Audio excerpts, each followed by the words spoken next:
लिंग संभूतम विश्वविद्या विबोधकम विश्ववंद्यम सदा वंदे विश्वाराध्यम जगद्गुरु। भोलेनाथ के इस पावन पुण्य नगरी में गंगा के पवित्र तट पर अपने मधुर वाणी से शिव कथा सुना रहे पंडित प्रदीप मिश्रा जी, इस कथा के आयोजक कौशल कुमार सिंह जी, इस कथा में आए हुए लाखों लाखों समस्त शिव भक्तगण और माताओं, इस व्यासपीठ के द्वारा पंडित जी की शिव कथा हम आप लोग सुन रहे हैं। पंडित जी की एक विशेषता है, केवल शिव महिमा को ही नहीं, अपने जीवन में कैसे जिंदगी जीनी चाहिए, इस तथ्यों को कथा के द्वारा उनका जो प्रवचन हो रहा है, इसी से भारत देश के सभी प्रजाओं की सुधारणा होती है। अभी सती के प्रसंग में उन्होंने बहुत सुंदर बातें बताई। शादी के बाद माताओं को अपने मायके के व्यवहार में ज़्यादा हस्तक्षेप नहीं करना चाहिए। देखिए कितनी सुंदर बात है। ऐसे एक नहीं दो नहीं, रोज हजारों हजारों बातें व्यास जी के मुख से आप लोग सुनते हैं। इतना ही नहीं, शिवो भूत्वा शिवम यजेत, स्वयं शिव होकर के शिव की अर्चना करनी चाहिए। वैसे मिश्रा जी खुद शिव होकर के शिव की कथा सुनाते हैं, इसलिए इसका अच्छा प्रभाव संपूर्ण देशवासियों में विदेशवासियों में पड़ता है। भगवान शिव सर्वाराध्य है, सभी देवी देवता शिव की आराधना करते हैं। शिव दो अक्षर का जो शब्द है, इसी सभी शास्त्रों का सार बताया गया है।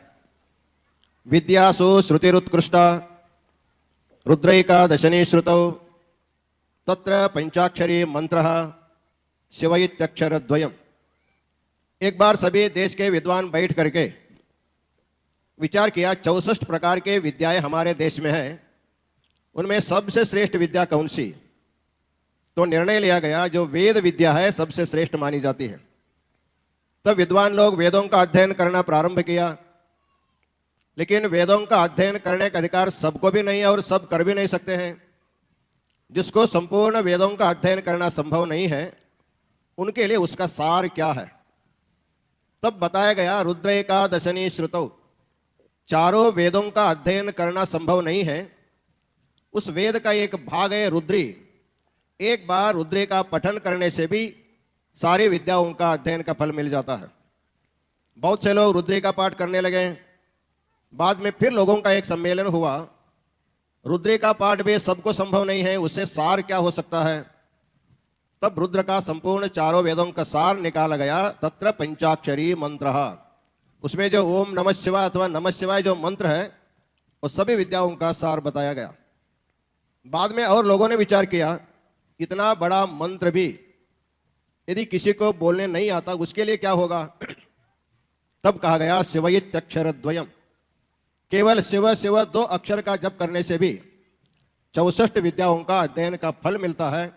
ऐसे भगवान शिव की महिमा हमारे ख्याल से अन्य अन्य कथा करने वाले बहुत से लोग हैं, लेकिन शिव में विलीन होकर के, शिव में तन्मय होकर के शिव कथा करने वाले प्रदीप मिश्रा जी से हम बहुत खुश हैं। उनकी कथा हम लोग ऐसे माध्यम से बहुत बार सुनते आए हैं, लेकिन जब उनका काशी में आने का प्रोग्राम हुआ तो हम उनसे संपर्क किया, आप हमारे पीठ में आकर के आशीर्वाद लीजिए, हम भी आपके कार्यक्रम में आएंगे। वो भी हमारे पीठ में आए, बहुत आदर से उनका स्वागत भी हुआ। आज इतने बहुत बड़ी जनसभा में उस शिव महिमा को कथा सुनने का एक अवसर भी हमको भी मिला। कहा जाता है पत्र शाखादि रूपेण यथा तिष्ठति पादपः तथा भूम्यादि रूपेण शिव एको विराजते। इस संसार में शिव के व्यतिरिक्त कुछ भी नहीं है। जैसे हम एक वृक्ष को देखते हैं, उसके मूल, कांड, शाखा, पत्र, फूल सब मिलकर के जैसे उसको वृक्ष कहा जाता है, वैसे पृथ्वी, आप, तेज, वायु, आकाश, इन पंच महाभूतों में भगवान शिव ही प्रकट है प्रत्यक्ष रूप में। शास्त्री जी कभी कभी कंकड़ कंकड़ में शंकर है, वैसे हर एक व्यक्ति में भगवान शिव का निवास है। आप परस्पर जब मिलते हैं, जैसे विश्वनाथ मंदिर में जाकर के भगवान को श्रद्धा से नमन करते हैं, वैसे दो व्यक्ति जहां कहीं भी परस्पर मिलते हैं तो परस्पर देवो भव, आप उनको शिव समझो, वो आपको शिव समझे। ऐसे संपूर्ण विश्व को शिवमय देखना ही इस कथा श्रवण करने का प्रयोजन है। ऐसी कथा शास्त्री जी के द्वारा आपको रोज सुनने को मिल रहा है। आप बड़े भाग्यशाली हैं। काशी भगवान शिव की अत्यंत प्रिय नगरी है। आप सब जो जानते हैं, कैलाश छोड़ करके भगवान काशी में आए, फिर काशी छोड़ करके कैलाश कभी नहीं गए हैं, इसलिए इस नगरी का नाम अविमुक्त क्षेत्र बताया जाता है। जिस नगरी में भगवान शिव का नित्य निवास है, उस नगरी में एक रात भी यदि निवास करता तो भगवान शिव का गर्भ निवास माना जाता है। जो शिव के गर्भ में निवास करता है उसको माता का गर्भ निवास नहीं मिलता है। आप लोग जीवन मुक्त होकर के अपने जीवन को पावन करेंगे। आज इस पवित्र अवसर पर शास्त्री जी के आग्रह से, समिति के आग्रह से हमें आना आनंद हुआ। आप सब लोगों को इतने शिवों को देख करके हमें बहुत खुशी हो रही है। बुरी संगत